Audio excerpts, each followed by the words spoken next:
मित्रों, स्वागत है कृष्णावाणी चैनल पर। मित्रों, एक बार की बात है, भगवान श्री कृष्ण से मिलने के लिए सत्यभामा द्वारिका नगरी जाती हैं। तब जगत के पालनहार भगवान श्री कृष्ण उनका स्वागत करते हैं और उनके आने का कारण पूछते हैं।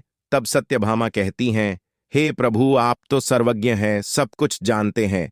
आज मैं आपके पास यह जानने के उद्देश्य से आई हूं कि मनुष्य को किन किन वृक्षों का रोपण करना चाहिए और कौन से वृक्ष भवन के सामने लगानी चाहिए।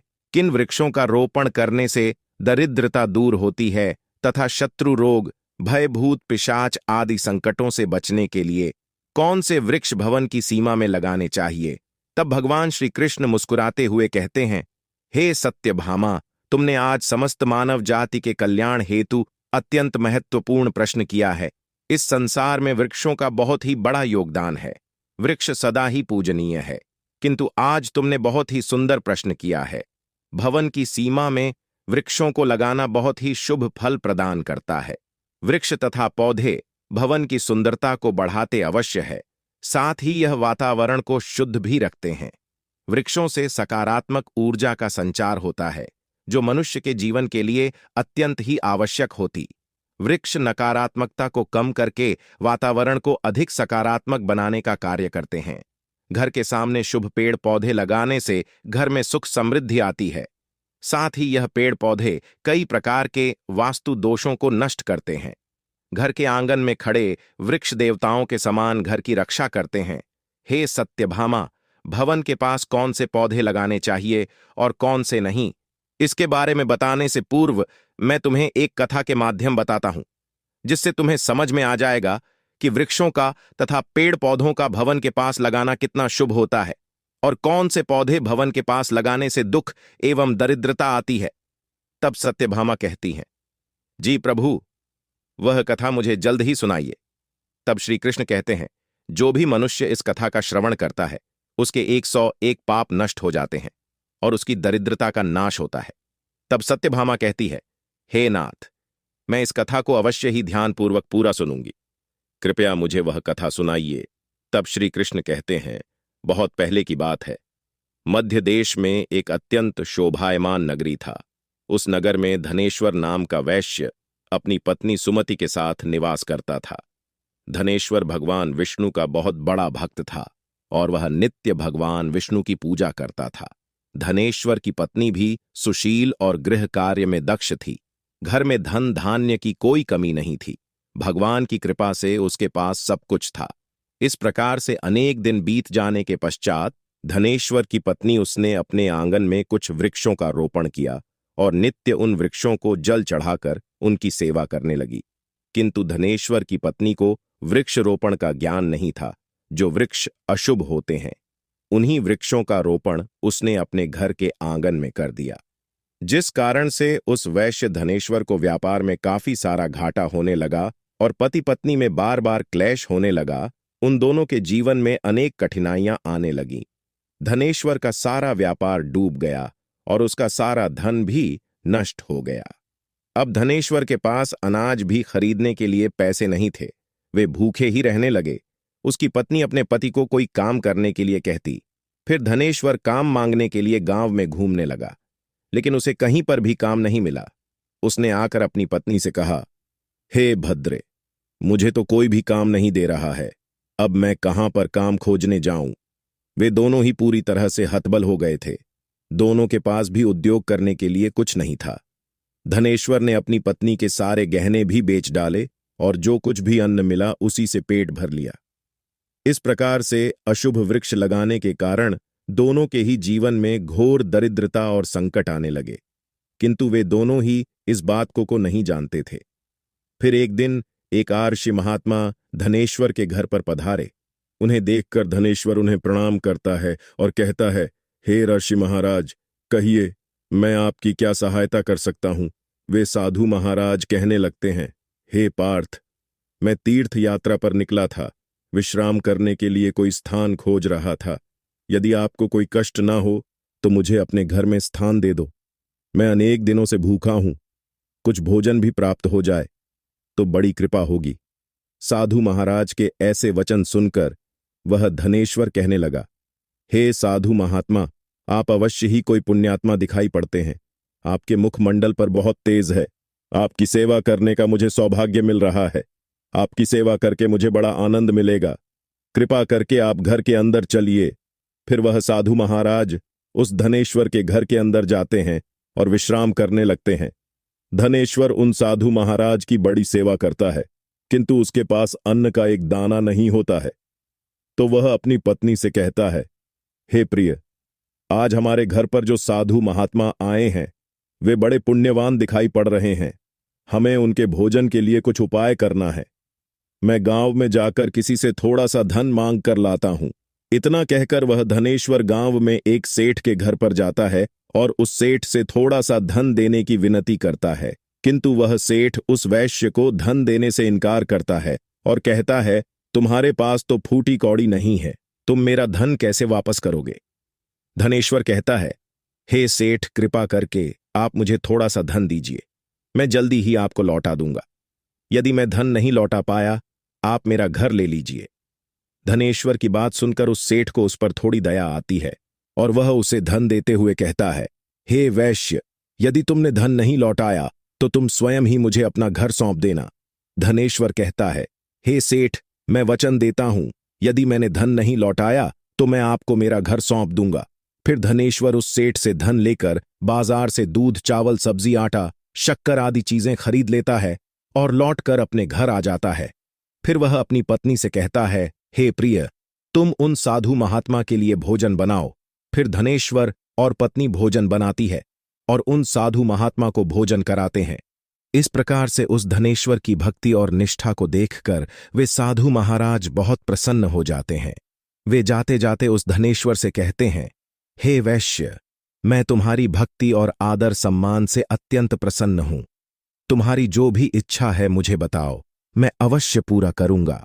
तब वह धनेश्वर कहता है, हे महात्मा, आपका आशीर्वाद ही हमारे लिए सब कुछ है, लेकिन मैं आपसे यह जानना चाहता हूं कि किस पाप के कारण मुझे दरिद्रता का दुख भोगना पड़ रहा है। हमने तो भगवान विष्णु की भक्ति की है, फिर भी हमारे जीवन में दरिद्रता क्यों आई है? इसका क्या कारण है गुरुदेव? इस दरिद्रता को दूर करने के लिए मुझे क्या करना चाहिए? फिर वह साधु महात्मा कहते हैं, हे वैश्य, मैं जब तुम्हारे द्वार पर आ रहा था तभी मुझे झांत हो गया था कि तुम्हारे जीवन में घोर दरिद्रता और संकट आए हुए हैं, क्योंकि तुम्हारे भवन के सामने जो वृक्ष है वे ही तुम्हारी दरिद्रता का कारण है। इसीलिए तुम इन वृक्षों को हटाकर उनके स्थान पर शुभ पौधों का रोपण करो। तुम्हारी पत्नी ने तुम्हारे भवन के सामने जिन वृक्षों का रोपण किया है वे अशुभ वृक्ष हैं और उन्हीं के कारण तुम्हारी ऐसी दुर्दशा हुई है। तब धनेश्वर कहते हैं, हे महात्मा, कृपा करके मुझे बताइए कि घर के सामने कौन से वृक्ष लगानी चाहिए जिससे घर में सुख समृद्धि बनी रहे और कौन से वृक्ष नहीं लगाने चाहिए। कृपा करके आप मुझे विस्तार से समझाइए गुरुदेव, मैं आपका बहुत आभारी रहूंगा। फिर वह साधु महात्मा कहते हैं, हे वैश्य, ठीक है, अब मैं तुम्हें उन शुभ वृक्षों के विषय में बताता हूं जिन्हें घर के पास लगाने से शुभ फलों की प्राप्ति होती है, इसीलिए तुम इसे ध्यानपूर्वक सुनना। तब धनेश्वर कहता है, ठीक। हे वैश्य, किसी जलाशय के समीप पीपल का वृक्ष लगाने वाले मनुष्य को जो फल मिलता है वह सैकड़ों यज्ञों के समान होता है। जब पीपल के पत्ते उस जलाशय में गिरते हैं तो वे पिंड के समान होकर पितरों को तृप्ति प्रदान करते हैं। इससे सभी प्रकार के पितृदोष समाप्त हो जाते हैं। जो मनुष्य नित्य स्नान करके पीपल को स्पर्श करता है वह सभी पापों से मुक्त होता है और कभी पराजित नहीं होता है। पीपल को स्पर्श करने से लक्ष्मी की प्राप्ति होती है और उसकी दान दक्षिणा करने से आयु में वृद्धि होती है।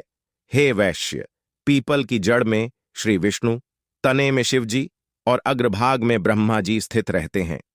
अमावस्या के दिन पीपल को प्रणाम करने से जो फल मिलता है वह 1000 गायों के दान के बराबर होता है। इस संसार में पीपल के समान कोई वृक्ष नहीं है। साक्षात श्री हरि विष्णु इस वृक्ष के रूप में पृथ्वी पर विराजमान है। पीपल के वृक्ष को चोट पहुंचाना अथवा उसकी टहनी तोड़ना महापाप माना गया है। ऐसा मनुष्य 1 कल्प तक नरक में रहता है और जो पीपल को जड़ से काटता है उसका कभी नरक से उद्धार नहीं होता है। हे वैश्य, अब मैं तुम्हें दूसरे वृक्ष के बारे में बताता हूं। आंवले का फल समस्त लोकों में प्रसिद्ध और परम पवित्र है। आंवले के पेड़ को लगाने से स्त्री और पुरुष जन्म मृत्यु के बंधन से मुक्त हो जाते हैं। यह पवित्र फल भगवान विष्णु को अत्यंत प्रसन्न करने वाला है और इसे शुभ माना गया है। इसको खाने से सभी पापों से मुक्ति मिलती है। आंवला खाने से आयु बढ़ती है, उसका जल पीने से रोगों का नाश होता है और आंवले को जल में मिलाकर स्नान करने से दरिद्रता दूर हो जाती है और सभी प्रकार के ऐश्वर्य प्राप्त होते हैं। जिस घर में आंवला सदा विद्यमान रहता है उस घर में कभी दैत्य और राक्षस नहीं आते हैं। एकादशी के दिन अगर आंवला मिल जाए तो संसार के सभी तीर्थों से बढ़कर फल प्राप्त होता है। अपने केश में आंवला लगाने वाला फिर से मृत्युलोक पर जन्म नहीं लेता है। जिस घर के सामने आंवले का वृक्ष होता है वहां पर साक्षात लक्ष्मी नारायण निवास करते हैं। तीसरा है अशोक का वृक्ष। अशोक के वृक्ष में अप्सराओं का निवास होता है। यह वृक्ष शोक का नाश करने वाला तथा निराशा को समाप्त करने वाला वृक्ष है। इस वृक्ष को घर के पास लगाने से घर में सुख शांति बनी रहती है। अशोक का वृक्ष शीतलता और यौवन प्रदान करने वाला होता है।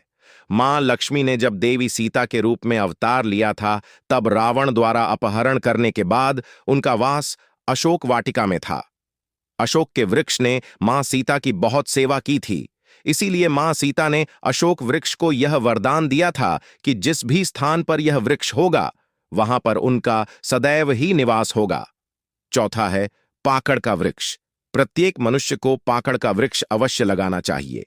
यह वृक्ष लगाने से जो फल मिलता है वह महायज्ञ के समान होता है। कलयुग में मनुष्य यज्ञ नहीं कर पाएंगे, इसीलिए उन्हें एक पाकड़ का वृक्ष अवश्य लगाना चाहिए। पांचवा है नीम का वृक्ष। नीम का वृक्ष लगाने से सूर्यदेव प्रसन्न होते हैं। नीम का वृक्ष आयु प्रदान करने वाला माना गया है। इसे घर के पास लगाने से अनेक प्रकार के रोगों से छुटकारा मिलता है। मां लक्ष्मी को नीम के पत्ते अत्यंत प्रिय होते हैं। घर के सामने नीम के वृक्ष का रोपण करने से धन संपत्ति वैभव की प्राप्ति होती है। छठा है जामुन का वृक्ष। यदि कोई मनुष्य कन्या प्राप्ति की कामना करता है तो उसे जामुन का वृक्ष अवश्य लगाना चाहिए। जिस मनुष्य के घर के सामने जामुन का वृक्ष होता है उसके घर में कन्या का जन्म होता है जो कुल का गौरव बढ़ाती है। सातवां है बेल का वृक्ष। बेल के वृक्ष में भगवान शिव और गुलाब में देवी पार्वती का निवास है। इसीलिए अगर बेल के वृक्ष के पास गुलाब का पौधा लगाया जाए तो शिव पार्वती का आशीर्वाद प्राप्त होता है। उस घर में कभी दुख दरिद्रता नहीं आती है। उस घर में कभी अकाल मृत्यु नहीं होती है और कोई स्त्री विधवा नहीं होती है। आठवां है सुंदर पत्नी की कामना करने वाले मनुष्य को अनार का वृक्ष लगाना चाहिए। पलाश का पेड़ ब्रह्म का तेज प्रदान करता है, इसीलिए इसका रोपण अवश्य करना चाहिए। वंश वृद्धि और संतान प्राप्ति की कामना करने वाले मनुष्य को अंकोल का वृक्ष अवश्य लगाना चाहिए। अगर मनुष्य किसी बीमारी से पीड़ित है तो उसे खैर का वृक्ष लगाना चाहिए। खैर का वृक्ष लगाने से बड़े बड़े रोग नष्ट हो जाते हैं। यह वृक्ष आरोग्य प्रदान करने वाला होता है। कुंद अर्थात मोगरे के पेड़ में गंधर्व निवास करते हैं, इसीलिए इस पौधे का रोपण अपने घर के पास करने से हर कार्यों में सिद्धि और शुभ फलों की प्राप्ति होती है। खासकर कला के क्षेत्र में काम करने वाले लोगों को यह पौधा अवश्य लगाना चाहिए। यदि किसी मनुष्य को चोर और लुटेरों का भय सता रहा है तो उसे अपने घर के पास बेंत का वृक्ष अवश्य लगाएं। यह वृक्ष चोर लुटेरों को भयभीत करता है और घर की रक्षा करता है। चंदन और कटहल का वृक्ष पुण्य और सुख प्रदान करते हैं। इन वृक्षों का रोपण करने से दुख दरिद्रता नष्ट हो जाती है। घर की उत्तर दिशा में पाम और कनक चंपा का पौधा लगाया जाए तो धन में वृद्धि होती है। केले का पेड़ भी बहुत शुभ माना गया है। इसे लगाने से घर में सुख समृद्धि और खुशहाली आती है।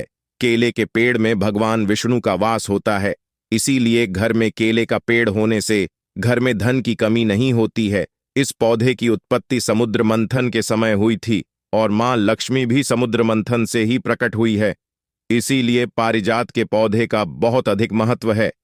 यदि इस पौधे को अपने घर पर लगाते हैं तो आपको मां लक्ष्मी की विशेष कृपा प्राप्त होगी। मनुष्य को कभी भी ताड़ का वृक्ष नहीं लगाना चाहिए। ताड़ का वृक्ष संतान का नाश करने वाला होता है। जिस घर के पास ताड़ का वृक्ष होता है उस घर के संतानों की कभी उन्नति नहीं होती है। अगर किसी मनुष्य को शत्रुओं का भय सता रहा है तो उसे केवड़े का वृक्ष लगाना चाहिए। यह शत्रुओं का नाश करने वाला होता है। घर में कभी भी ऐसे पौधे नहीं लगाने चाहिए जिनको काटने या तोड़ने पर दूध निकलता हो। घर के सामने कभी भी बबूल का पेड़ नहीं लगाना चाहिए, इसे लगाने से विपत्ति आती है। घर के सामने बेर का वृक्ष भी नहीं लगाना चाहिए, इसे लगाने से नकारात्मकता बढ़ती है, धन का नाश होता है और संकट आते हैं। किसी भी मनुष्य को अपने घर के सामने पपीते का वृक्ष नहीं लगाना चाहिए। इस वृक्ष को लगाने से धन का नाश होता है और दरिद्रता आती है। अगर पीपल का वृक्ष भवन की पूर्व दिशा में होता है तो घर में निर्धनता व्याप्त हो सकती है। वट वृक्ष घर की पश्चिम दिशा में हो तो घर में शोक का काल चिरकाल तक रहता है। दक्षिण दिशा में तुलसी का पौधा हो तो संतान को पाप सहन करनी पड़ती है। किसी भी मृत वृक्ष की छाया घर पर पड़ती है तो यह मृत्यु सूचक होता है। मृत वृक्ष को तुरंत उखाड़ देना चाहिए। वे साधु महात्मा कहते हैं, हे वैश्य, इस प्रकार से मैंने तुम्हें इन सभी शुभ और अशुभ वृक्षों की जानकारी दे दी है। इसीलिए अब तुम इन वृक्षों का रोपण करो और भगवान की कृपा को प्राप्त करो। वह धनेश्वर कहता है, हे साधु महाराज, आज आपने मुझे बहुत ही महत्वपूर्ण ज्ञान दिया है, मैं आपका आभारी रहूंगा। फिर वे साधु महात्मा धनेश्वर को आशीर्वाद देकर उस स्थान से अंतर्ध्यान हो जाते हैं। साधु महात्मा को अचानक से अदृश्य देखकर धनेश्वर और उसकी पत्नी को आश्चर्य होता है। फिर उन्हें समझ में आ जाता है कि साक्षात भगवान विष्णु ही उनके घर पर आए थे। फिर धनेश्वर उन साधु महात्मा के कहे अनुसार अपने घर के सामने अनेक शुभ वृक्षों का रोपण करता है, जिससे अचानक ही उसे बहुत सारे धन की प्राप्ति होती है और उसकी गरीबी और दरिद्रता दूर हो जाती है। धनेश्वर और उसकी पत्नी भगवान विष्णु का धन्यवाद करने लगते हैं। श्री कृष्ण कहते हैं, हे सत्यभामा, इस प्रकार मैंने तुम्हें शुभ और अशुभ दोनों प्रकार के वृक्षों के बारे में बता दिया है। अब तुम भी जाकर अपने भवन के पास इन वृक्षों का रोपण करो। तब सत्यभामा कहती हैं, जी प्रभु, आपने अत्यंत ही महत्वपूर्ण बात बताई है, मैं इसका प्रचार अपने सखियों में अवश्य करूंगी। तो मित्रों, यह कथा आपको कैसी लगी कमेंट बॉक्स में जरूर बताएं और इस कथा का प्रचार प्रसार अवश्य ही करें। मित्रों, वीडियो पसंद आए तो वीडियो को लाइक और चैनल को सब्सक्राइब अवश्य करें। वीडियो को यहां तक देखने के लिए